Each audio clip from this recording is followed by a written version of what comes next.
Yeah, so the rules are there to protect the consumers, to make sure that things like this doesn't happen. In the particular instance where the customer called, he was getting poor reception. What was his solution?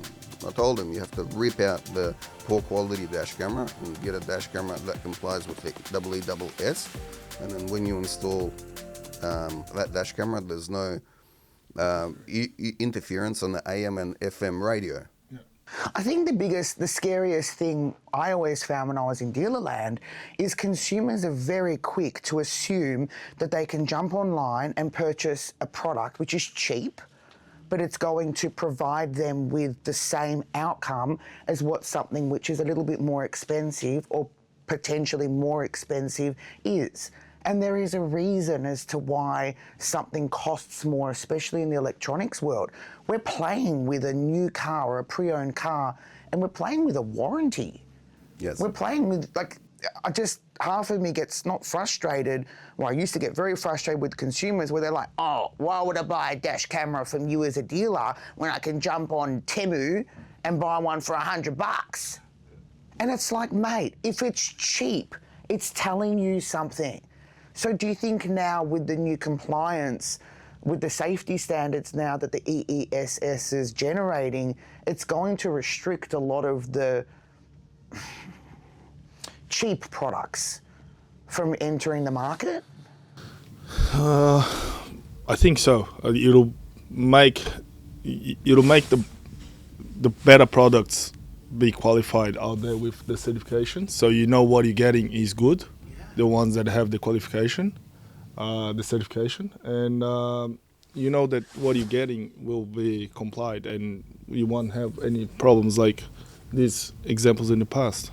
I wonder, does it, and I know we haven't actually discussed this, do customs have anything to do now with the EESS and allowing things to enter Australia? As far as I understand, they check products entering into Australia to see if they comply or not before they let them reach manufacturers. And some of the things that they may check is to make sure that it's got the safety trademark tick, which is owned by the Commonwealth. That triangle with the tick inside it. Because we've had to put that on all of our dash cameras now, haven't we? Yeah, that's a trademark, and one of the things that the EESS checks is to make sure we provide them with, or the manufacturer provides them with all the laboratory results. Wow. To make sure the product meets this regulation, that regulation, this regulation, and then after they review all the documentation, then they allow you to proceed to be compliant. And if you don't comply and if you break any rules, you can be deregistered just as quick and just as easy. So you have to be on top of the security and the compliance. It's a very important topic at the moment in Australia. How many sleepless nights have you had trying to get all of this sorted for ProCam? Well, it was an ongoing process which took several months to achieve compliance, and we had to make sure that our product is good enough to pass on to our consumers. We stand behind our brand, to put our brand on it. It's our reputation. We're not just selling boxes to customers and here you go. We do professional installation. We'll do after-sales support. We make sure the customers are protected from ransomware, spyware, and all the cyber thieves stealing data and intellectual property. And we make sure that all, if there's any warranty issues that arise from customers, the customer gets looked after. We had a warranty where a customer came with an issue. What was the issue? Which one, with the power? Yeah, with the power. We had to go there and had a look at the settings of the power in the brand new vehicle, because this particular vehicle, the manufacturers brought out a smaller size battery as opposed from the previous year. And hold on, we didn't know. We didn't know because... We didn't, I mean, as much as we'd love As much as we'd love to tell everyone we know everything about everything, we did a list yesterday of brands that we look after. We look after almost every single brand in Australia. Yeah. And each brand holds that many different models and variants in that model. Sometimes we're the first to put our hand up and just say we don't know everything about everything. But yeah, so we didn't know the new battery size. We have to get that clear, yeah. So I'll give you a background of the story. So one particular make and model of a vehicle it came out with a 45 size amp battery. 35. How big is that? Just so people can understand. 35 amp battery. What?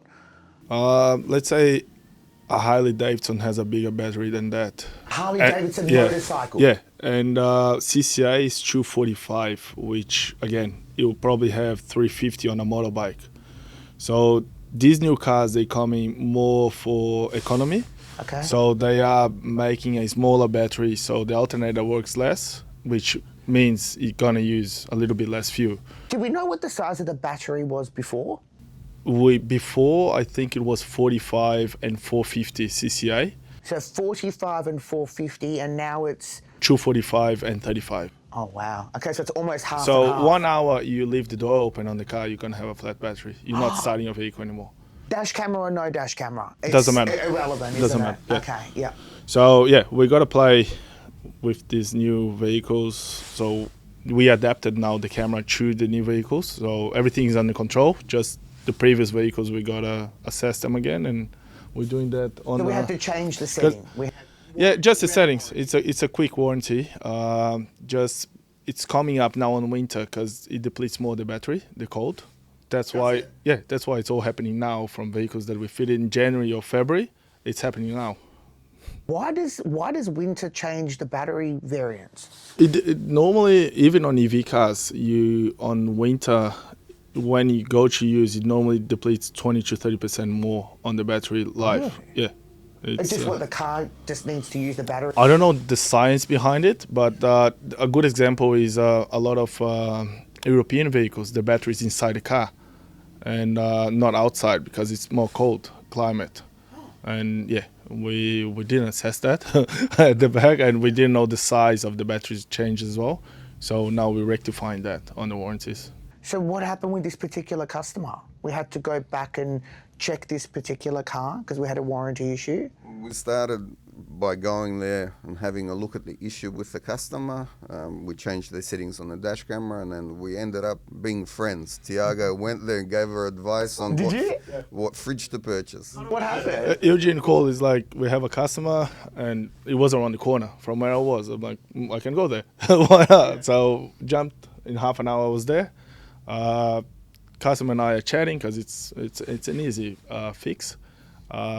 We start chatting, and then she has a fridge, and she wants to purchase a battery for the fridge. I said, well, it's a bit bulky. Nowadays, you can just carry a power tool battery with an inverter, and you can power the fridge and some plug, and that's it. Off you go.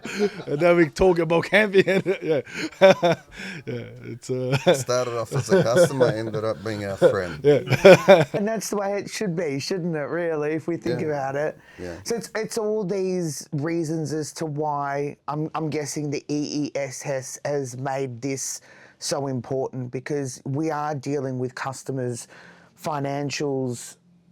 I mean, they're buying a car, so they're trusting whatever is put into the car is going to be as protected or as high quality as what the car is. Yes. That's why this has been created. Well, it's good to know that we're now compliant. Tick. Yes, we've got the tick. We've got the tick. And is there anything else that we have to do? Or that's it, we're done. We're compliant and we're all good. No, we have to maintain compliance. Oh. It's not just a tick. We need to make sure that we're aware of any hackers trying to, break into our hardware and software.